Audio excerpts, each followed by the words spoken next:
সকলকে স্বাগত। আমি প্রগতি শুরু করছি আজকের সংবাদ। আরজিকর কাণ্ডে দোষীর শাস্তি চাই, আর এই দাবিতে শাসক বিরোধী জনসাধারণ সবাই বিচার চাইছে, কিন্তু বিচার কোথায়? আজ এই প্রশ্ন দেখা দিয়েছে সাধারণ মানুষের মধ্যে। প্রকৃত কি সঞ্জয় একাই কাজ করেছিল, না অন্য কারা ছিল, তা আজও তদন্ত করতে পারেনি সিবিআই কর্তারা। আর এই দাবিতে এবার পথে নেমে আন্দোলন শুরু করেছে শাসক দল তৃণমূল কংগ্রেস। রবিবার সারা রাজ্যের সঙ্গে বেলদা শহরে অঞ্চল তৃণমূলের পক্ষ থেকে দোষীর ফাঁসি চেয়ে প্রতিবাদ মিছিল করা হয়।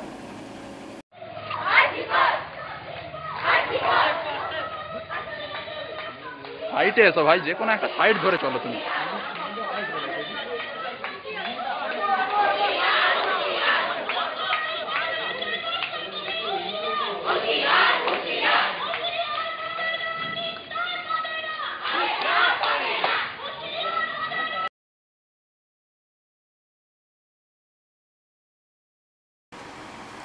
আরজিকর কাণ্ডের দোষীর শাস্তি চাই, আর এই দাবিতে শাসক বিরোধী জনসাধারণ সবাই বিচার চাইছে, কিন্তু বিচার কোথায়? আজ এই প্রশ্ন দেখা দিয়েছে সাধারণ মানুষের মধ্যে।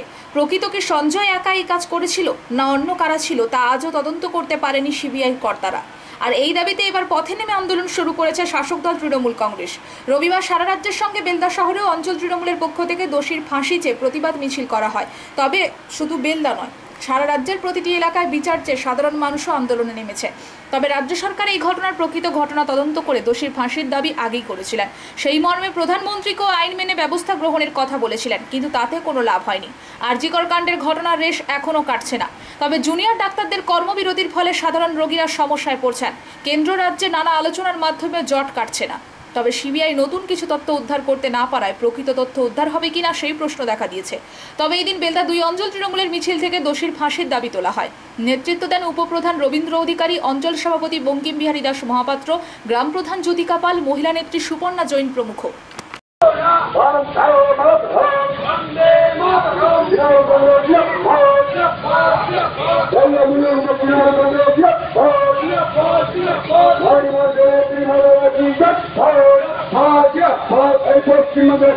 সৃষ্টি করছে কেন বিজেপি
সৃষ্টি করছে কেন বিজেপি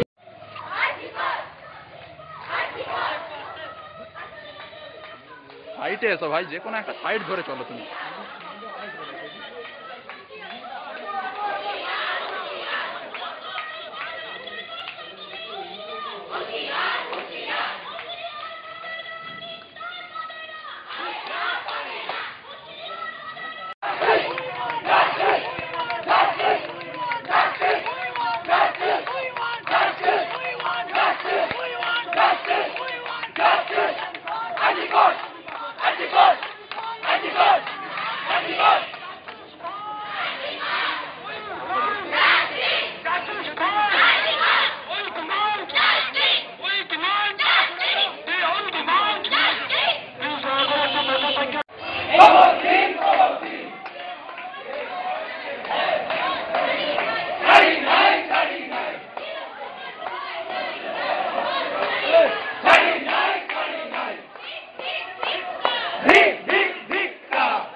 Hey!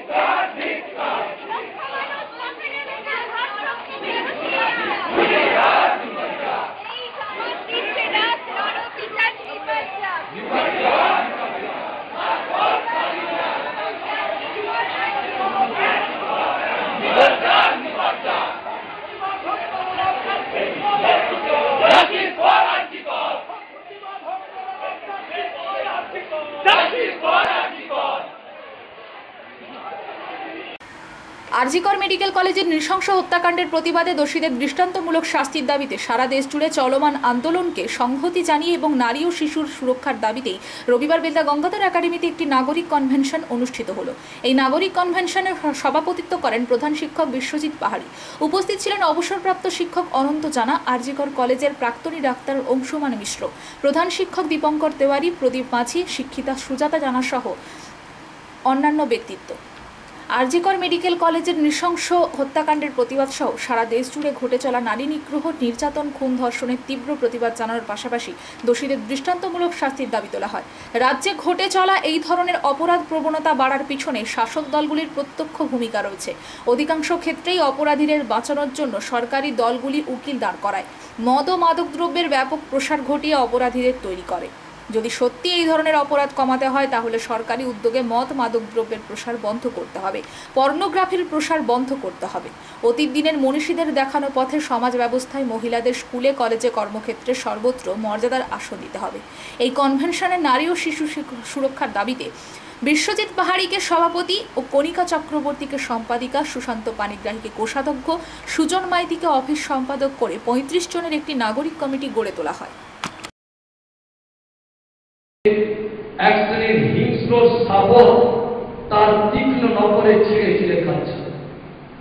বর্তমান সমাজ ব্যবস্থা তাই বিশেষ করে মা, বোন, মেয়ে ও আমাদের আগামী প্রজন্ম অর্থাৎ শিশুরা সম্পূর্ণ অরক্ষিত এবং আমরা আতঙ্কিত। তবে হতাশার কোনো স্থান নেই, কারণ পশ্চিমবঙ্গ তথা ভারতবর্ষ নয়, সমগ্র বিশ্ব বিবেক আজ জেগে উঠেছে। তাই ক্যালিফোর্নিয়া থেকে কাঁথি একই সঙ্গে উচ্চারিত হচ্ছে এই অন্ধ তমিষ্টা মুক্তির প্রতিবাদী মন্ত্র। নতুন ভোরের অরুণ সোনালী আলো ছোঁয়ার জন্য এবং সেই আলো গায়ে রেখে নারী ও শিশু সুরক্ষার উজ্জ্বল পথে হাঁটতে 9 থেকে 90-এর বিবেক আজ পথ হাঁটছে। পরিবর্তন না হলে কিন্তু এর থেকে রক্ষার কোনো উপায় নেই। এই জন্য প্রকৃত শিক্ষার দরকার, কিন্তু আমাদের শাসক শ্রেণী সেই শিক্ষাকে ধীরে ধীরে আরো অবক্ষয়ের দিকে নিয়ে যাচ্ছে। এই শিক্ষার ব্যবস্থা যদি এই হার হয় তাহলে কিন্তু আমরা এর থেকে পরিত্রাণ পাবো না। অনন্তবাবু যে একটা কথা বলে গেলেন যে যারা মানুষ গড়ার কারিগর তাদেরও কিন্তু বিচ্যুতি ঘটেছে, আমিও তার সঙ্গে একমত।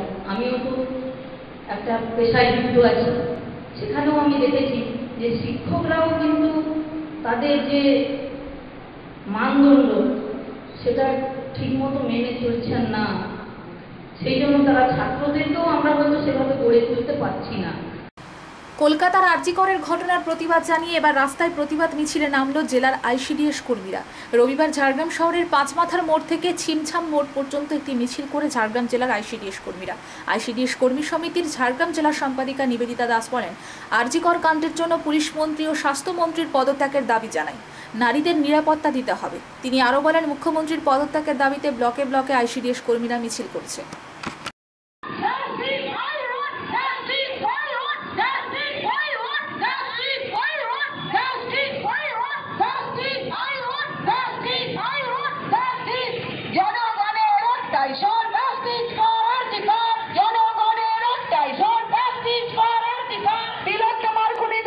জাস্টিস ফর আরজিকর এবং নারী নিরাপত্তা, স্বাস্থ্যমন্ত্রী, পুলিশ মন্ত্রীর পদত্যাগ।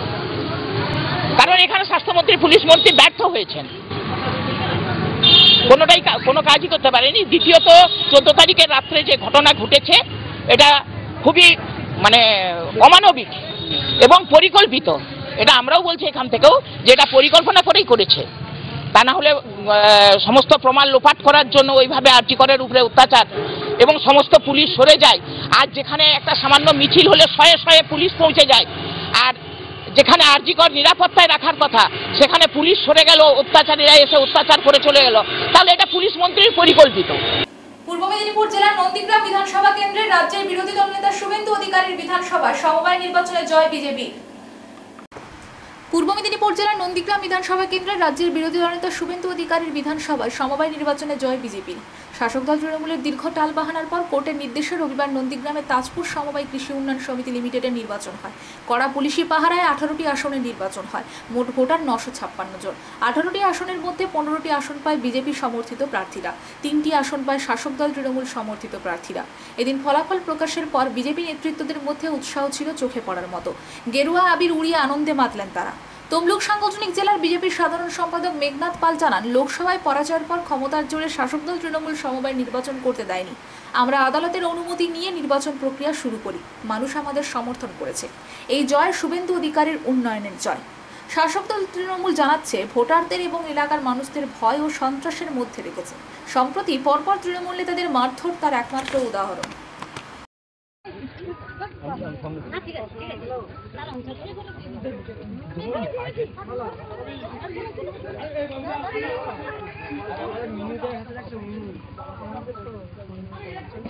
भारत माता की बीजेपी जिंदाबाद, जननेता शुभेंदु दास जिंदाबाद, सम्मान्य विपदर बंधु शुभेंदु दास जिंदाबाद।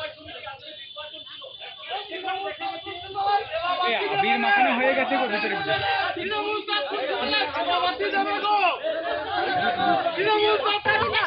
একটু একটু একটু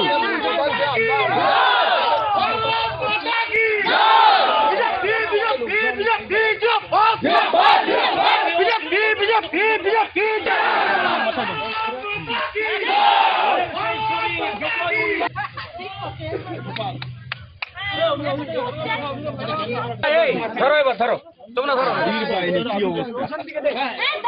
ধরো। ঝাড়গ্রাম জেলার সাঁকরাইল ব্লকের তুঙ্গাধুয়া এলাকায় হাতির হামলায় এক যুবকের মৃত্যুর ঘটনা ঘটে। তুঙ্গাধুয়া গ্রামের বাসিন্দা মৃত যুবকের নাম স্বপন মাহাতো, তার বয়স আনুমানিক 27 বছর। ঝাড়গ্রাম জেলার সাঁকরাইল ব্লকের তুঙ্গাধুয়া এলাকায় হাতির হামলায় এক যুবকের মৃত্যুর ঘটনা ঘটে। তুঙ্গাধুয়া গ্রামের বাসিন্দা মৃত যুবকের নাম স্বপন মাহাতো, তার বয়স আনুমানিক 27 বছর। স্থানীয় সূত্রে জানা গেছে, রবিবার রাত 11টা নাগাদ তুঙ্গাধুয়া বাজার থেকে বাড়ি যাওয়ার পথে একটি দলছুট হাতি পিছন দিক থেকে ওই যুবকের উপর হামলা চালায়। হাতিটি শুঁড়ে তুলে ওই যুবককে আছাড় মারে এবং পা দিয়ে পিষে দেয় গোটা শরীর। ঘটনাস্থলে হাতির হামলায় ওই যুবকের মৃত্যু হয়। ওই ঘটনায় এলাকায় ব্যাপক চাঞ্চল্য ছড়িয়ে পড়ে।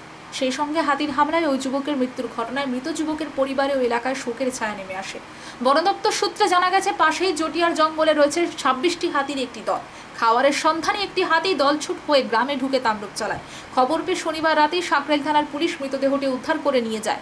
রবিবার সকালে পুলিশ মৃতদেহটি ময়নাতদন্তের জন্য ঝাড়গ্রাম মেডিকেল কলেজ ও হাসপাতালের মর্গে পাঠায়। বন দপ্তরের পক্ষ থেকে হাতির হামলায় মৃত যুবকের পরিবারকে ক্ষতিপূরণ দেওয়ার আশ্বাস দেওয়া হয়েছে। সেই সঙ্গে বন দপ্তরের পক্ষ থেকে ওই এলাকার গ্রামবাসীদের সতর্ক থাকার নির্দেশ দেওয়া হয়েছে। তবে গত 10 দিনের মাথায় হাতির হামলায় ঝাড়গ্রাম জেলার 4 জনের মৃত্যুর ঘটনা ঘটায় ওই এলাকার বাসিন্দারা হাতির হামলার আশঙ্কায় যথেষ্ট আতঙ্কের মধ্যে রয়েছেন বলে গ্রামবাসীরা জানান।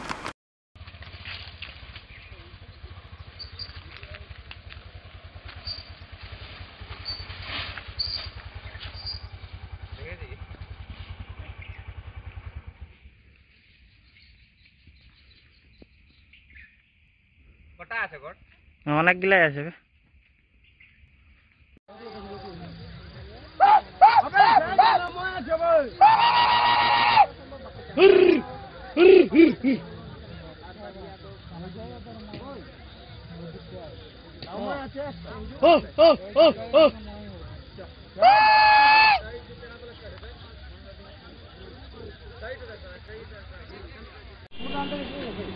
ঘটনা বলতে ও তো গাড়ি চালায়, ড্রাইভার। ও গাড়ি চালিয়ে আসছিল মনে হয়, আর ওই রাত্রি 11:30 নাগাদ ঘটনাটা ঘটে। তারপর আমরা 11:10-15 দিকে গিয়ে দেখি এই অবস্থায় ও পড়ে আছে। না, হাতি একটাই হাতি এলাকায় আছে, কিন্তু ওই জায়গাটাতে হাতি আসতো না। মানে চোখটা তো একদম ওইখানে কালকেই আসছে। কি চাইব, ডিওপো যখন আমাদের যা দেওয়ার ঠিকঠাক দেয়, আর আমাদের তো যা হওয়ার হয়ে গেছে। হাতি অবরোধ কোথায় চলছে? আমরা কি চাইবো, আমাদের তো যা হওয়ার হয়ে গেছে। ওখানে যেটা সরকার ডিওপো যা করার ওরা ওদেরটা করলে আমাদের। আমার নাম জয়ন্ত মাহাতো, আমার ভাইপো হয়। মান বয়স 26 উন্নাসবাগ চকে। নিখিলবঙ্গ প্রাথমিক শিক্ষক সমিতির এগরা পশ্চিম চক্র কমিটির 36তম বার্ষিক সম্মেলন অনুষ্ঠিত হল রবিবার। পূর্ব মেদিনীপুর জেলার এগরা এক ব্লকের চোরপালিয়া প্রাথমিক বিদ্যালয়ের সভাগৃহে আয়োজিত হয় সংগঠনের এই বার্ষিক সম্মেলন। নিখিলবঙ্গ প্রাথমিক শিক্ষক সমিতির এগরা পশ্চিম চক্র কমিটির 36তম বার্ষিক সম্মেলন অনুষ্ঠিত হল রবিবার। পূর্ব মেদিনীপুর জেলার এগরা এক ব্লকের চোরপালিয়া প্রাথমিক বিদ্যালয়ের সভাগৃহে আয়োজিত হয় সংগঠনের এই বার্ষিক সম্মেলন। সংগঠনের তরফে দাবি করা হয়েছে কেন্দ্রীয় হারে বকেয়া মহার্ঘ ভাতা অবিলম্বে প্রাথমিক শিক্ষক শিক্ষিকাদের দিতে হবে। স্বচ্ছতার সঙ্গে স্কুলগুলোতে দ্রুত শিক্ষক নিয়োগ করতে হবে। সেই সঙ্গে প্রতিটি স্কুলে কম্পিউটার দেওয়ার ব্যবস্থা করতে হবে। পাশাপাশি স্কুলের পরিকাঠামো উন্নয়নে অবিলম্বে সরকারকে অর্থ বরাদ্দ করতে হবে। উপস্থিত ছিলেন সংগঠনের সভাপতি নরেশ জানা, সম্পাদক মানস ওঝা প্রমুখ। প্রসঙ্গত এদিন আরজি করের তরুণী চিকিৎসকের খুনের ঘটনার তীব্র নিন্দা জানানো হয়েছে সংগঠনের তরফে। এখানে আমাদের জেলা নেতৃত্ব এবং অন্যান্য চক্রের সম্পাদকও আছেন। আমাদের প্রথমে সংগঠন নিয়ে দু একটা কথা বলেই আগে বলেছিলাম। অ্যাকচুয়ালি গত বছর যখন আমি দাসপুরের নিখোঁজ যুবকের অচৈতন্য অবস্থায় পাওয়া গেল পাঁশকুড়া রাস্তায়। গত 22 আগস্ট থেকে নিখোঁজ ছিল পশ্চিম মেদিনীপুর দাসপুর থানার অন্তর্গত গৌড়া এলাকার বছর 22-এর যুবক রমেশ দাস। নিখোঁজ যুবকে অচৈতন্য অবস্থায় পাওয়া গেল পাঁশকুড়ার রাস্তায়। গত 22 আগস্ট থেকে নিখোঁজ ছিল পশ্চিম মেদিনীপুরের দাসপুর থানার অন্তর্গত গৌড়া এলাকার বছর 22-এর যুবক রমেশ দাস। পরিবারের লোকজন খোঁজ না পেয়ে দাসপুর থানায় অভিযোগ দায়ের করেন।